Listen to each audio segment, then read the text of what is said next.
సామాజిక న్యాయ అంశం పదే పదే ప్రచారం చేస్తూ పెద్దపీట వేస్తున్నామని చెప్తున్న ఇండి కూటమి ఇక్కడ ఓబీసీకి సంబంధించి అక్కడ ఒక అభ్యర్థి నిలబడితే ఇక్కడ ఓసీ అభ్యర్థి నిలబెట్టారు అనే ఒక సామాజిక అంశాన్ని తెర మీద తెస్తున్నారు. దీని పట్ల మీరు ఎట్లా స్పందిస్తారు? సార్, సామాజిక న్యాయం పట్ల విశ్వాసం ఉన్నవాళ్ళు, సామాజిక న్యాయం చేయాలనే కోరిక ఉన్నవాళ్ళు, సామాజిక న్యాయం రాజ్యాంగంలో ఒక ముఖ్యమైనటువంటి అంశం అనుకునే వాళ్లకు కులంతో సంబంధం లేదు సార్. నేను వెనుకబడిన తరగతి వాడిని అయితే నాకు సామాజిక న్యాయం పట్ల విశ్వాసం లేదు, రాజ్యాంగం పట్ల అంతకంటే విశ్వాసం లేదు. ఎవరు కావాలనో మీరు కోరుకోండి sir. Sir Pratap 10 TV sir. ఇక్కడ ప్రతాప్ రెడ్డి ఇక్కడ ప్రతాప్ 10 టీవీ సార్. ఇక్కడ 10 టీవీ ఏం ప్రతాప్ సార్, ఇప్పుడు ఈ ఓటర్కు సంబంధించి ఆధార్ విషయంలో సుప్రీంకోర్టు కూడా ఎందుకు సార్, ఇప్పుడు ప్రజాస్వామ్యానికి మెయిన్ గా ఉండేదే ఓటరు, అలాంటి ఓటు విషయంలో సుప్రీంకోర్టు కూడా ఆధార్ అనుసంధానం చేయడం కానీ ఈ విషయంలో ఎందుకు కోర్టు న్యాయస్థానాలు కూడా ఎందుకు కఠినంగా వివరించట్లేదు? ప్రతాప్ గారు, 2 విషయాలు. నేను సుప్రీంకోర్టు తీర్పును పూర్తిగా చూడలేదు, కానీ మీరు అన్నట్టు నాకు కూడా మనసులో అభిప్రాయం ఒక చిన్నగా ఎక్కడనో ఒక అనుమానం ఉంది. ఏమిటంటే ఆధార్ మాత్రమే సరిపోతుందా, ఆధార్ను కూడా తీసుకోమన్నారా అనేది నేను ఇంకా క్రిటికల్గా చదవలేదు. అందుకొరకు సుప్రీంకోర్టు తీర్పు మీద వ్యాఖ్యానం చేయాలి. Sir Srinivas Reddy sir, independent journalist. Independent channel independent journalist. Naxals బాధితులందరూ ఏ ఒక్క ఎంపీ కూడా మీకు ఓటేయొద్దని వాళ్ళు డిమాండ్ చేశారు. ఢిల్లీ సార్ ఎవరు సార్? నక్సల్స్ బాధితులు వాళ్ళు డిమాండ్ చేశారు. ఏందనంటే వాళ్ళు విన్నపం చేశారు, ఏ ఒక్క పార్లమెంట్ సభ్యుడు కూడా మీకు ఓటేయొద్దు అని వాళ్ళు డిమాండ్ చేశారు. దీన్ని ఏ విధంగా చూస్తారు సార్? వాళ్ళ అభిప్రాయం, వాళ్ళకి అట్లా మాట్లాడేటువంటి హక్కు రాజ్యాంగం కల్పించింది. నేను ఇంకా వివరాలకు పోలేదు. దాని వెనకాల ఎవరున్నారు, ముందెవరున్నారు, అటువంటి ప్రకటన ఇప్పుడు ఎందుకు వచ్చింది అనేటువంటి చర్చలకు పోదలుచుకోలేదు. కానీ వాళ్ళ అభిప్రాయం వాళ్ళు చెప్పేటందుకు రాజ్యాంగం హక్కు కల్పించింది. ఆ హక్కును గౌరవిస్తాం మనం. Sir Siddhartha from ABN.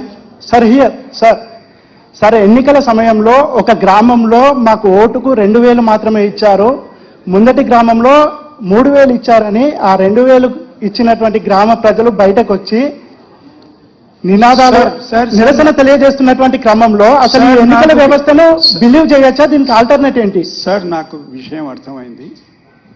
ప్రస్తుత సందర్భంలో మీరు అడిగిన ప్రశ్న సహేతుకం కాదు సార్. మధు సార్ మాట్లాడేది ఉపరాష్ట్రపతి ఎన్నిక రాజ్యాంగం గురించి మాట్లాడుతున్నాం సార్. మధు సార్ 2000 ఇచ్చిండా, ఆయన 2000 ఇచ్చిండా, ఈయన 30,000 ఇచ్చిండా, ఇది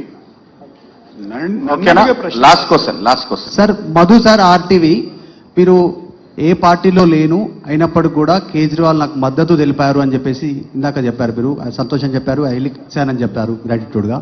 సో ఇక్కడ కూడా ఎన్డీఏ కూటమిలో లేనటువంటి పార్టీలు ఉన్నాయి. బీఆర్ఎస్ ఉంది, ఆంధ్రప్రదేశ్లో వైఎస్ఆర్ సిపి ఉంది. వాళ్ళ మద్దతు ఇప్పటికే, అంటే జగన్ ఆల్రెడీ ఎన్డీఏకి మద్దతు ఇక్కడ కేసీఆర్ ఇంకా మద్దతు తెలపలేదు. తెలుగు వ్యక్తిగా, మీ ఇక్కడ నుంచి ఉన్నటువంటి వ్యక్తిగా ఆల్రెడీ ముఖ్యమంత్రి రేవంత్ రెడ్డి గతంలో అప్పీల్ చేశారు ఓపెన్ గా.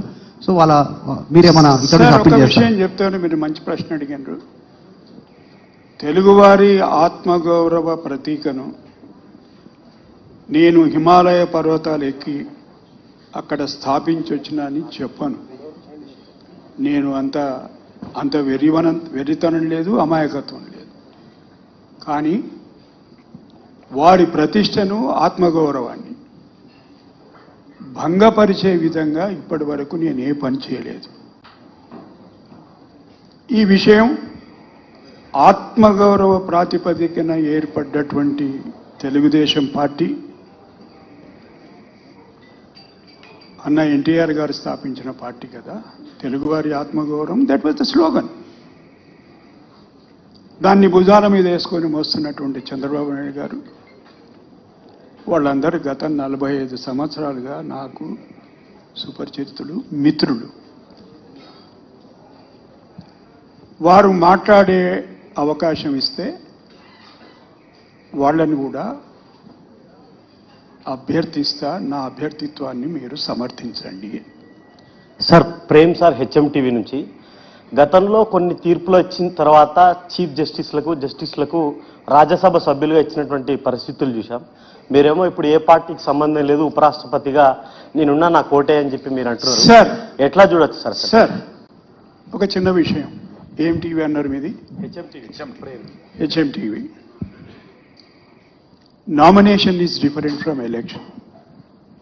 నన్ను ఎవరు ఇక్కడ రాజ్యసభలో వైస్ ప్రెసిడెంట్ పోస్టుకు తీసుకుపోయి నామినేట్ చేస్తలేరు. నేను ఉపరాష్ట్రపతి ఎన్నికల్లో ఒక అభ్యర్థి. నా అభ్యర్థిత్వాన్ని సమర్థించే వాళ్ళు ఇక్కడ ఉన్న వాళ్ళందరూ, ఇక్కడ లేని వాళ్ళు కూడా కొందరు. అందుకొరకు ఎవరినో రాజ్యసభకు నామినేట్ చేసిండని ఎవరో వ్యక్తి గురించి మాట్లాడమంటే నేను మాట్లాడడం ధర్మం కాదు. అది వారి వారి అభిప్రాయం.